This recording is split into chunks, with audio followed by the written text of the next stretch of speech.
CM योगी के उत्तराखंड दौरे का आज दूसरा दिन। अपने छोटे भाई महेंद्र सिंह बिष्ट के बेटे के मुंडन संस्कार में सीएम योगी ने लिया हिस्सा। बेहद सादगी के साथ हिस्सा लेते नजर आए।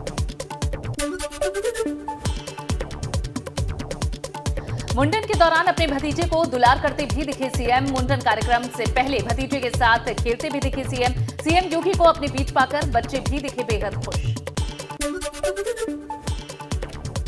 सीएम योगी के भतीजे के मुंडन संस्कार में शामिल हुआ पूरा परिवार। अपने बीच लंबे अरसे बाद सीएम योगी को पाकर लोगों ने जताई खुशी।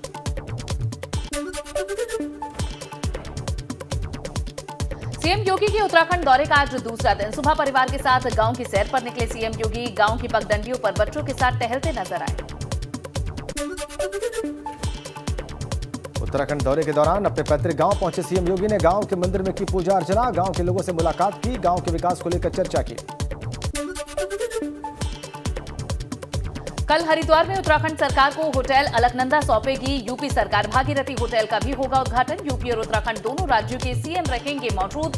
यूपी सरकार ने कराया है भागीरथ होटल का निर्माण। दौरे के पहले दिन अपने पैतृक गांव में सीएम योगी ने परिवार के सभी सदस्यों से मुलाकात की। मां के साथ ही घर के सभी बड़ों का आशीर्वाद लिया। सीएम योगी के स्वागत के लिए पूरे गांव में उत्साह का माहौल देखा गया। सीएम योगी के लिए घर पर तरह तरह के व्यंजन बनाए गए। उनकी बड़ी बहन ने सोमवार को बताया था कि उन्हें पहाड़ी चटनी पसंद है। साथ ही पकौड़े भी परोसे गए। सीएम ने अपने भतीजे को चॉकलेट खिलाई। उत्तराखंड में गुरु को याद कर सीएम योगी आदित्यनाथ की आंखों में आ गए आंसू। कार्यक्रम को संबोधित करते हुए अपने गुरु अवैधनाथ का जिक्र कर भावुक हुए सीएम योगी। कहा अंत अवैधनाथ जी भी इसी भूमि के थे। उत्तराखंड से सीएम योगी ने कहा कि यूपी और उत्तराखंड मिलकर बहुत विकास कर सकते हैं। यूपी आज विकास की दौड़ में सबसे आगे है। इस दौरान सीएम योगी ने कहा कि यहां का पानी और जवानी पहाड़ के काम आएगी। उत्तराखंड में पर्यटन की बहुत संभावनाएं हैं। पर्यटन से यहां बेरोजगारी दूर हो सकती है। सीएम योगी ने कहा कि साल 2014 के बाद से ही देश में परिवर्तन दिख रहा है। विकास के लक्ष्य से आगे बढ़ रहा है भारत। कहा मैंने 9वीं कक्षा तक यहां पढ़ाई की थी। महामारी के दौरान बहुत लोगों ने अपने प्रियों को खोया है। उत्तराखंड को पलायन से बचाना होगा। सीएम योगी ने कहा कि उत्तर प्रदेश में अब गुंडागर्दी खत्म हो चुकी है। उन्होंने कहा कि आज ईद समेत कई त्योहार होने की वजह से वो लखनऊ में डटे रहे। उन्होंने कहा कि यूपी में 1 लाख से ज्यादा लाउड स्पीकर हटाए गए। यूपी में कहीं भी सड़क पर नमाज नहीं पढ़ी गई। आस्था की वजह से किसी को समस्या नहीं होनी चाहिए। यूपी में लाउडस्पीकर का शोर भी खत्म कर दिया गया है। उन्होंने कहा कि जो संवाद से नहीं मानेंगे वो कानून से मानेंगे। सीएम ने उत्तराखंड वासियों का आभार जताते हुए कहा कि चुनाव के दौरान यहां के लोगों ने प्रधानमंत्री मोदी के नेतृत्व में यहां बीजेपी को अपना समर्थन दिया है और यहां पुष्कर सिंह धामी को सीएम बनाया गया। उन्होंने कहा कि यहां पर आकर मुझे बहुत खुशी हुई। उत्तराखंड के 3 दिन के दौरे पर पहुंचे सीएम योगी ने पंचूर गांव में अपनी मां सावित्री देवी से मुलाकात की। मां के पांव छूकर आशीर्वाद लिया। यमकेश्वर के कार्यक्रम स्थल से अपने गांव पैदल ही चलकर पहुंचे थे सीएम योगी। भतीजे अखिलेश यादव पर किए गए ट्वीट पर शिवपाल यादव ने चुप्पी साधी। कुछ भी बोलने से इनकार किया। फिलहाल प्रसपा दफ्तर में कार्यकर्ताओं से कर रहे हैं मुलाकात। कल प्रसपा अध्यक्ष शिवपाल यादव ने ट्वीट कर बोला था कि अखिलेश यादव पर बड़ा हमला। उन्होंने लिखा था कि हमने जिसे चलना सिखाया उसने ही हमें रौंद दिया। लिखा था अब सम्मान के साथ कभी नहीं करूंगा समझौता। ललितपुर में अपनी मां के साथ थाने पहुंची बच्ची ने 4 लड़कों पर उसके साथ सामूहिक दुष्कर्म करने का आरोप लगाया। पीड़ित बच्ची ने बताया कि ये लड़के उसे साथ लेकर गए और इसके बाद दुष्कर्म किया। 3 आरोपी गिरफ्तार हुए। ललितपुर की पीड़ित लड़की ने पाली थानाध्यक्ष तिलकधारी सरोज पर भी लगाए बंधक बनाकर दुष्कर्म करने के आरोप। आरोपी थानाध्यक्ष को सस्पेंड किया गया। गिरफ्तारी के लिए टीमें बनाई गई। नाबालिग बच्ची ने चाइल्ड काउंसलिंग के दौरान लगाए सामूहिक दुष्कर्म के आरोप। मामले की जांच के लिए ललितपुर पहुंचे डीआईजी। पूरे थाने को किया गया लाइन हाजिर। ललितपुर में सामूहिक दुष्कर्म के मामला में सियासत तेज हुई। सामूहिक दुष्कर्म का शिकार हुई नाबालिग बच्ची के परिजनों से मिलने ललितपुर रवाना हुए सपा अध्यक्ष अखिलेश यादव।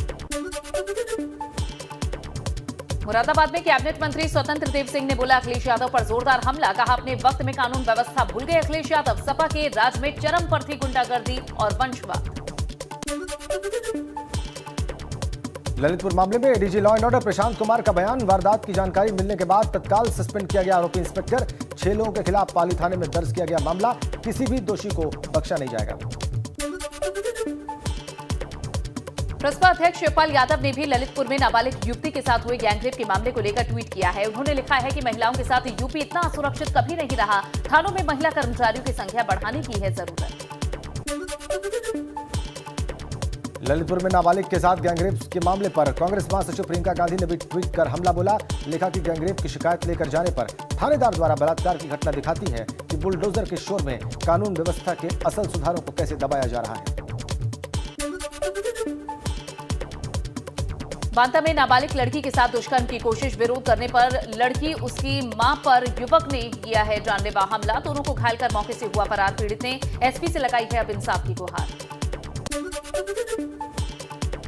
केंद्रीय मंत्री पीयूष गोयल 2 दिनों के हरिद्वार दौरे पर हैं। वहां पर पहले उन्होंने पतंजलि योगपीठ में आयोजित कार्यक्रम में शिरकत की और इसके बाद परिवार के साथ हर की पैड़ी पर गंगा पूजन में हिस्सा लिया।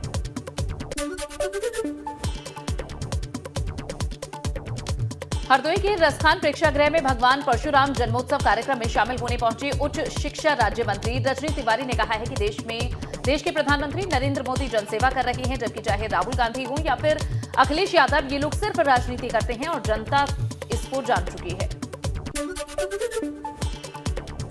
अक्षय तृतीया के मौके पर एशिया के सबसे बड़े सर्राफा बाजार मेरठ सर्राफा बाजार में सोने की जमकर खरीदारी हुई। अक्षय तृतीया पर सोना खरीदने को शुभ माना जाता है। महंगाई का खरीदारी पर कोई असर दिखाई नहीं दिया। आजादी के अमृत महोत्सव के तहत बीएसएफ की जाबाज टीम डेयर डेविल्स ने विधानसभा के सामने बुलेट बाइक से हैरत अंगेज प्रदर्शन किया है। कार्यक्रम में मुख्य अतिथि के तौर पर मंत्री स्वतंत्र देव सिंह मौजूद रहे। इस दौरान टीम कप्तान अवधेश कुमार और उनके भाई विश्वजीत भाटिया भी शानदार करतब उन्होंने दिखाए। चंपावत उपचुनाव की तारीखों के ऐलान के बाद एक्टिव मोड में आ गए राजनीतिक दल। कांग्रेस कर रही है मजबूत उम्मीदवार उतारने का दावा। कांग्रेस प्रवक्ता गरिमा दासवानी का बयान, खटीमा का इतिहास दोहराएगी पार्टी। आम आदमी पार्टी भी कर रही है चंपावत चुनाव को लड़ने की तैयारी। आप नेताओं का दावा है पूरे दमखम के साथ चंपावत उपचुनाव लड़ेगी आम आदमी पार्टी। बाबा केदारनाथ की डोली ने अपने रात्रि प्रवास फाटा से प्रस्थान किया। आज रात में गौरी माई मंदिर गौरीकुंड में होगा डोली का रात्रि प्रवास। 5 मई को केदारनाथ धाम पहुंचेगी डोली। 6 मई को खुलेंगे केदारनाथ धाम के कपाट। यूपी सरकार के मंत्री रविंद्र जायसवाल का बयान, कहा ललितपुर मामले पर अखिलेश यादव का ट्वीट राजनीति से प्रेरित है। सरकार पर उनकी ओर से लगाए जा रहे आरोप बेबुनियाद। एबीपी गंगा से खास बातचीत में मंत्री रविंद्र जायसवाल ने किया दावा। कहा 1 साल में 11,000 से 20,000 करोड़ पहुंचा रेवेन्यू कलेक्शन, जबकि पिछले साल से सरकार ने नहीं बढ़ाए सर्किल रेट। यूपी के पीडब्ल्यूडी मंत्री जितिन प्रसाद ने मिर्जापुर में मां विंध्यवासिनी धाम में दर्शन और पूजन किया है। साथ ही विंध्यवासिनी कॉरिडोर को लेकर चल रहे कार्यों का निरीक्षण भी किया। वहीं जितिन प्रसाद अष्टभुजा गेस्ट हाउस में पार्टी के विधायकों, पदाधिकारियों और कार्यकर्ताओं के साथ मुलाकात भी करेंगे। सीतापुर में बाजार में बिक रही आइसक्रीम खाने के बाद 50 से ज्यादा बच्चे बड़े बीमार। तबीयत खराब होने पर काफी संख्या में बच्चों को सीएससी सिधौली में भर्ती कराया गया। कई बच्चों को निजी अस्पताल ले गए परिजन। गाजियाबाद के मोदीनगर थाना क्षेत्र के शिवपुरी कॉलोनी में 2 पक्षों में हुए झगड़े के बाद गुस्सा, लोगों ने चौकी पर हंगामा किया, जाम लगाने का प्रयास किया। पुलिस ने शांति व्यवस्था बनाए रखने के लिए बल का प्रयोग भी किया। मुजफ्फरनगर में बीती रात पुलिस और बदमाशों के बीच मुठभेड़। इसमें 2 बदमाश मोनू और आदित्य पुलिस की गोली लगने से जख्मी। पुलिस ने मौके से 2 देसी तमंचे और कुछ कारतूस बरामद किए। Greater Noida eastern peripheral express way पर बड़ा सड़क हादसा हुआ, जहां 2 ट्रकों की आपस में टक्कर हो गई। एक ट्रक ड्राइवर की मौके पर ही मौत हो गई, जबकि 2 घायलों को अस्पताल में भर्ती कराया गया। गोंडा में एक दुकानदार के चाकुओं से गोदकर हत्या से हड़कंप मचा। करनैलगंज के बटोरा बख्तावर सिंह गांव में वारदात अंजाम दी गई। तनाव को देखते हुए भारी पुलिस फोर्स तैनात। रायबरेली में बिजली चोरी की शिकायत करने पहुंची बिजली विभाग की टीम को मिल के मालिक ने घंटों कैंपस में ही रोके रखा। डीएम के संज्ञान के बाद पुलिसकर्मियों ने बंधक बनाए गए बिजली कर्मचारी को निकाला बाहर। कानपुर के घाटमपुर हाईवे पर डंपर के ड्राइवर की पिटाई का वीडियो सामने आया। जानकारी के मुताबिक मामूली विवाद के बाद बस में सवार लोगों ने डंपर के ड्राइवर की जमकर पिटाई कर दी। हापुड़ में पुलिस और बदमाशों के बीच मुठभेड़ हुई। एनकाउंटर में बदमाश के पांव में गोली लगी है। गो तस्कर के मामले में पुलिस को तलाश थी इनकी। अवैध तमंचा और बाइक इनसे बरामद की गई। बहराइच बलरामपुर हाईवे पर मौजूद राइस ब्रांड मिल में आग लगने से हड़कंप मच गया। आग इतनी भीषण थी कि पूरा गोदाम धू-धू करके जलने लगा। कई घंटों की कड़ी मशक्कत के बाद दमकल की कई गाड़ियों ने इस पर काबू पाया। मथुरा वृंदावन अनाज मंडी में मौजूद रुई और गद्दे के गोदाम में आग लगने से हड़कंप मच गया, जिसके बाद फायर ब्रिगेड की गाड़ियों ने पहुंचकर बमुश्किल आग पर काबू पाया। कोटद्वार में खोह नदी में डूबकर 4 युवकों की मौत हो गई। चारों युवक नगीना इलाके के रहने वाले थे। कोटद्वार पुलिस ने सभी युवकों के शवों को कब्जे में लेकर बेस अस्पताल भेजा।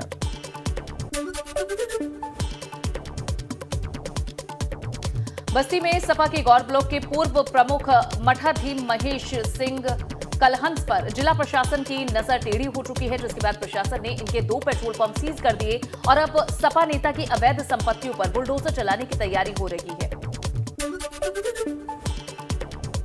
संभल के सदीरनपुर गांव में ईद की नमाज के बाद चली ताबड़तोड़ गोलियां, बच्चे सहित 4 लोग जख्मी। फायरिंग का लाइव वीडियो सामने आया। पुरानी रंजिश की वजह से की गई थी फायरिंग। बिजनौर के रिहायशी इलाके में बाघ के घुसने के बाद दहशत फैल गई। बाघ को देखने के बाद ग्रामीण सहम गए। वन विभाग को बाघ के दिखने की जानकारी दी गई। बढ़ापुर रेंज के कुआखेड़ा इलाके में बाघ देखा गया था। बुलंदशहर के अनूप शहर में गंगा स्नान के दौरान 5 लोग अचानक ही डूब गए। इनमें से 3 लोगों के शव निकाले जा चुके हैं, जबकि 2 शव अभी भी लापता हैं। एनडीआरएफ, पीएसी की फ्लड प्लाटून और गोताखोर शवों की तलाश कर रहे हैं। उधम सिंह नगर के खटीमा में गला रेतकर युवक की हत्या के मामले में पुलिस ने उसी के दोस्त समेत पंजाब से आए 2 बदमाशों को गिरफ्तार कर लिया। पुलिस ने आरोपी के पास से धारदार हथियार और मृतक का मोबाइल फोन भी बरामद किया। वाराणसी के बीएचयू में इफ्तार पार्टी के विरोध में छात्रों ने कुलपति आवास के सामने परशुराम जयंती मनाई और कुलपति का पुतला फूंककर विरोध जाहिर किया। इस दौरान छात्रों की सुरक्षा कर्मियों के साथ धक्का मुक्की भी हुई। पीलीभीत में बीती रात 2 गुटों में जमकर मारपीट और ईंट पत्थर चले हैं। मारपीट का ये वीडियो सोशल मीडिया पर वायरल हो रहा है। जानकारी के बाद मौके पर पहुंची पुलिस ने घायल को सीएचसी में भर्ती कराया। लखीमपुर खीरी में आतिशबाजी में घायल हुए बच्चों को लेकर पीएचसी पहुंचे परिजनों के मेडिकल स्टाफ के साथ जमकर मारपीट हुई। मामला निगासन प्राथमिक स्वास्थ्य केंद्र का बताया जा रहा है। वीडियो वायरल हो चुका है। लखीमपुर खीरी में भैंस बांधने को लेकर हुए विवाद में एक ही परिवार के 2 पक्ष आपस में भिड़ गए, जिसके बाद जमकर लाठी डंडे चले। मारपीट में 2 लोग घायल हुए हैं। पुलिस ने मारपीट के मामले में मुकदमा दर्ज कर लिया है। प्रयागराज में पुलिस और शातिर बदमाशों की मुठभेड़ हुई। 23 अप्रैल को हुए सामूहिक हत्याकांड के 3 आरोपी बदमाश पुलिस की गोली से जख्मी हुए। मुठभेड़ के बाद बड़े अंतर्राज्यीय लुटेरे गैंग का खुलासा हुआ। पापा बहू में 4 लोगों की हत्या में भी शामिल थे आरोपी। गोंडा में प्रेमी युगल की पिटाई का वीडियो तेजी से वायरल हो रहा है। वीडियो में 4 युवक प्रेमी युगल की पिटाई करते हुए दिख रहे हैं, साथ ही लड़की के साथ छेड़खानी करते भी दिखाई दे रहे हैं। वीडियो वायरल होने के बाद अब पुलिस जांच में जुटी है। झांसी के बड़ा गांव इलाके के परीक्षा थर्मल पावर के पास सड़क के किनारे बनी गुमटी और ठेले में भीषण आग लगी। कानपुर रोड के पास मौजूद गुमटी में आग लगने से हड़कंप बचा। दमकल कर्मचारियों ने इस पर काबू पाया। गाजियाबाद में हर्ष फायरिंग का एक वीडियो सोशल मीडिया पर जमकर वायरल हो रहा है। इस वीडियो में शादी में पहुंचे 2 युवक हथियार लहराते दिख रहे हैं। बताया जा रहा है कि ये वीडियो लोनी इलाके के डाबर तालाब चौकी इलाके का है। भदोही में देर रात हुए सड़क हादसे में एक तेज रफ्तार ट्रक ने हेड कांस्टेबल और ढाबा के मालिक को कुचल डाला। इस हादसे में दोनों की मौके पर मौत हो गई, जबकि 2 लोग जख्मी बताए जा रहे हैं। पुलिस ने आरोपी ड्राइवर को गिरफ्तार कर लिया है और ट्रक को अपने कब्जे में ले लिया है। औरैया में सरकारी दवाओं की कालाबाजारी के बड़े खेल का पर्दाफाश हुआ है। एक गांव से बरामद की गई सरकारी दवाओं की खेप LIU की जानकारी के बाद गांव में छापा मारा गया। दूसरे किसी जिले की बताई जा रही है बरामद की गई सरकारी दवाएं। सोनभद्र जिले में बाबा के बुलडोजर ने अवैध कब्जे को मुक्त कराया। शक्तिनगर इलाके में राहुल पैलेस होटल और दुकान पर बुलडोजर चला। NCL के जमीन पर जबरन कब्जा करके बनाए गए थे होटल और दुकान। मौके पर भारी पुलिस फोर्स, PAC जवान और NCL सुरक्षा कर्मी तैनात।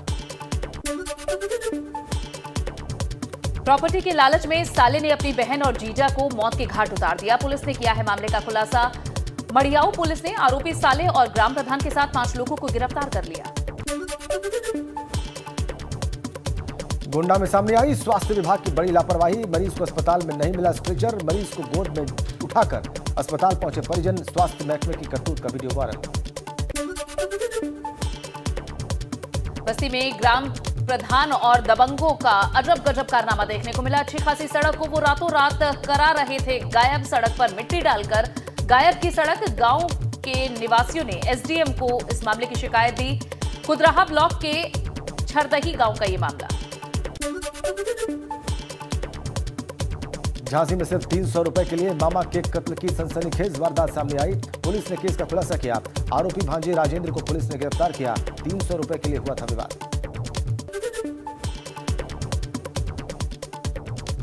कोपेनहेगन के बेला सेंटर में पीएम मोदी के संबोधन के दौरान प्रधानमंत्री नरेंद्र मोदी ने वहां अपने रिश्तों को लेकर सरकार से चर्चा की।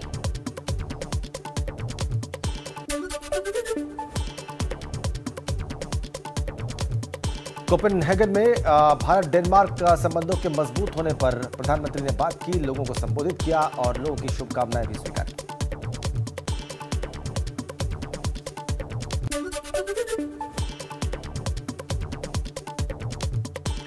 कोपेनहेगन के इस कार्यक्रम में प्रवासी भारतीयों ने प्रधानमंत्री नरेंद्र मोदी के पहुंचने पर भारत माता की जय के नारे लगाए। इस दौरान पीएम मोदी ने कहा कि कल्पना कीजिए, अगर भारत में हम वैक्सीनेशन को हर परिवार तक नहीं पहुंचाते तो उसका दुनिया पर क्या असर होता। अगर भारत मेड इन इंडिया सस्ती और प्रभावी वैक्सीन पर काम ना करता तो बड़े स्केल पर प्रोडक्शन ना होता और दुनिया के अनेक देशों की क्या स्थिति होती। एयरपोर्ट पर जोरदार स्वागत के बाद प्रधानमंत्री मोदी डेनमार्क की राजधानी कोपेनहेगन पहुंचे, जहां पर एयरपोर्ट पर उनका जोरदार स्वागत हुआ। डेनमार्क की पीएम फ्रेडरिक्सन खुद प्रधानमंत्री मोदी को रिसीव करने एयरपोर्ट पहुंची थी। एयरपोर्ट पर जोरदार स्वागत के बाद पीएम मोदी डेनमार्क की राजधानी कोपेनहेगन पहुंचे, जहां उनकी डेनमार्क के पीएम के साथ मुलाकात हुई। दोनों एक साथ टहलते हुए भी नजर आए। बताया जा रहा है कि इस दौरान कई अहम मुद्दों पर चर्चा हुई। टीम इंडिया के पूर्व क्रिकेटर अरुण लाल शादी के बंधन में बंध गए हैं। 66 साल के अरुण लाल ने अपने से 28 साल छोटी बुलबुल साह से शादी कर ली है। कोलकाता में आयोजित निजी समारोह में शादी की सारी रस्में निभाई गईं। अरुण लाल ने पहली पत्नी रीना की मर्जी के बाद ही दूसरी शादी की है। बॉलीवुड के किंग खान शाहरुख खान के घर के बाहर लगा फैंस का जमावड़ा। ईद पर अपने चहेते स्टार की एक झलक पाने के लिए बेताब दिखे फैंस। मन्नत के बाहर उमड़ी फैंस की भीड़। शाहरुख ने भी अपने चाहने वालों को निराश नहीं किया। घर की छत पर लोगों के साथ ली सेल्फी। फैंस को दी ईद की मुबारकबाद। भूल भुलैया 2 में कार्तिक के अपोजिट नजर आने वाली कियारा ने देशवासियों और फैंस को ईद की मुबारकबाद दी है। हाल ही में कियारा के सिद्धार्थ के साथ ब्रेकअप की खबरें आई थी। कार्तिक और कियारा अपनी फिल्म भूल भुलैया के प्रमोशन में बिजी हैं। कार्तिक संग खूब मस्ती इस दौरान करती दिखी कियारा आडवाणी। कार्तिक कियारा की जोड़ी भूल भुलैया 2 में बड़े पर्दे पर एक साथ नजर आने वाली है। हालांकि दोनों के बीच जबरदस्त बॉन्डिंग देखने को मिल रही है। ये फिल्म बॉक्स ऑफिस पर 20 मई को दस्तक देगी। बॉलीवुड एक्ट्रेस तारा सुतारिया इन दिनों अपनी फैशन चॉइस को लेकर लाइमलाइट का हिस्सा बनी हुई हैं। अब फिर एक बार तारा अपने ग्रीन आउटफिट के साथ हाजिर हो चुकी है। अथिया शेट्टी की शादी का फैंस को बेसब्री से इंतजार है। खबरें हैं कि क्रिकेटर केएल राहुल के साथ दिसंबर में भी शादी करने जा रही हैं, जिसकी तैयारी में सुनील शेट्टी जुट गए हैं। सुनील शेट्टी ने अथिया और केएल राहुल की शादी के लिए शानदार होटल, केटर्स और डिजाइनर्स भी बुक कर दिए हैं। तनुश्री ने सोशल मीडिया पोस्ट शेयर करके लिखा है कि आज मेरी लाइफ का पहला रोड एक्सीडेंट हुआ। दूसरा पोस्ट शेयर करते हुए लिखा कि मेरा आज का दिन बहुत ही एडवेंचर भरा रहा। फाइनली मैंने महाकाल के दर्शन किए। मंदिर जाते वक्त ब्रेक फेल होने की वजह से मेरी कार क्रैश हो गई थी। ईद मना रहा बॉलीवुड के दबंग स्टार सलमान खान का परिवार। हाल ही में अपनी बेस्टी जैकलीन फर्नांडिस के साथ भी एक इवेंट में नजर आए सलमान खान। दरअसल एक सोशल कॉज के लिए दोनों पहुंचे और किन्नरों के साथ जुड़े इस इवेंट में दोनों को एक दूसरे के साथ मस्ती करते देखा गया। कपिल शर्मा के शो में कपिल की ऑन स्क्रीन पत्नी बनने वाली एक्ट्रेस सुमोना चक्रवर्ती ने थ्रोबैक तस्वीरें शेयर करके फिर से मई के इस गर्मी में हिल स्टेशन जाने की इच्छा जाहिर की है। कुछ दिनों पहले सुमोना चक्रवर्ती हिमाचल गई थी, जहां पर उन्होंने खूब मस्ती की थी। फिल्म 10वीं की सक्सेस सेलिब्रेट करने के लिए रखी गई पार्टी में शामिल हुई यामी गौतम। नियॉन कलर की ड्रेस में गजब की खूबसूरत लग रही थी यामी। ये बैक टू बैक दूसरी सक्सेस पार्टी है। पहले थर्सडे में यामी के काम की खूब तारीफें हुई।